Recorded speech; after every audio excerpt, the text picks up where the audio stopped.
होओपोनोपोनो।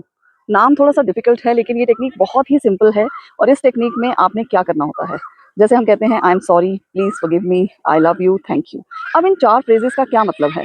हम क्यों ये बोलते हैं I am sorry, please forgive me, I love you, thank you? होता क्या है कि हमने बहुत सारे ऐसे कर्म अपने बनाए हैं जो जाने-अनजाने इस जन्म के, पिछले जन्म के कहीं न कहीं हमसे कोई न कोई गलतियों में बन गए।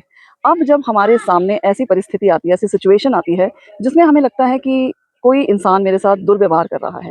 अब मैं चाहती हूँ कि ये इंसान जो है वो मेरे साथ सही से रहे या मैं इसके साथ जो भी मेरे बॉन्ड्स हैं वो सुधर जाएँ, लेकिन मैं ये कर नहीं पा रहा है, ये कर नहीं पा रही। तो उस कंडीशन में क्या होता है कि हमें आगे बढ़ना है लेकिन हम उलझते चले जाते हैं। तो बहुत बढ़िया तरीका है कि हम उस इंसान का नाम सोच के, उसको ज़हन में उसका प्रतिबिंब रख के, उसके बारे में सोचते हुए हम उससे फ़ॉरगिवनेस सीख करें।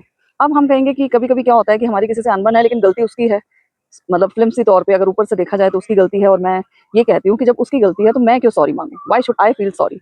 अगर कोई परिस्थिति मेरे जीवन में आई है और मैं उसके लिए फ़ील करती हूँ कि मुझे इसको फ़ॉरगिव करना है इस सिचुएशन को, और वो सिचुएशन की सबसे पहले तो आपको ज़िम्मेदारी लेनी है कि अगर आपकी लाइफ़ में कोई भी ऐसा वाक़या हो रहा है जो आपको अनकम्फ़र्टेबल कर रहा है, ट्रिगर कर रहा है, आप में प्रॉब्लम क्रिएट कर रहा है, आपकी परिस्थितियों को बिगाड़ रहा है, तो कहीं न कहीं ये एक रेड फ्लैग है। आपको समझ जाना चाहिए कि आपने ये गलती की है।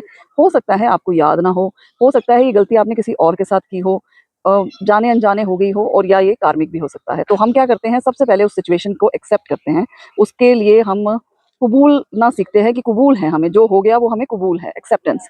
तो जैसे गुरु ग्रंथ साहब में कहते हैं हुक्म रजाई चलना जे नानक लिखिया नाल, कि उसके हुक्म में हम रज़ा में आ जाते हैं, कबूलते हैं उस चीज़ को सबसे पहले। उसके बाद हम कहते हैं आई एम सॉरी। उसके लिए हम सॉरी सीक करते हैं कि मुझसे गलती हो गई, एक्सेप्ट करते हैं। प्लीज़ फ़ॉरगिव मी। अब उसके लिए मैं क्षमा याचना करती हूँ कि ये जो हो गया जाने-अनजाने, जो मुझे पता नहीं था। उसके बाद कहते हैं I love you, thank you. ये क्या करते हैं कि हम प्रेज़ेंट से ऑलरेडी फ्यूचर में पहुँच के हम थैंक यू भी कर देते हैं उस सिचुएशन का कि थैंक यू यूनिवर्स, तूने मुझे इस फ़ॉरगिवनेस को सीक करने की अकल दी, समझ दी और मैंने ये कर भी लिया, उसके लिए बहुत-बहुत थैंक यू, और ये सिचुएशन मेरी सॉल्व हो गई। ये जो प्रॉब्लम थी ये मेरी सॉर्ट आउट हो गई, उसके लिए thank you and now I love you from core of my heart. तो इसका 4 फ्रेज़ेज़ का ये मीनिंग है।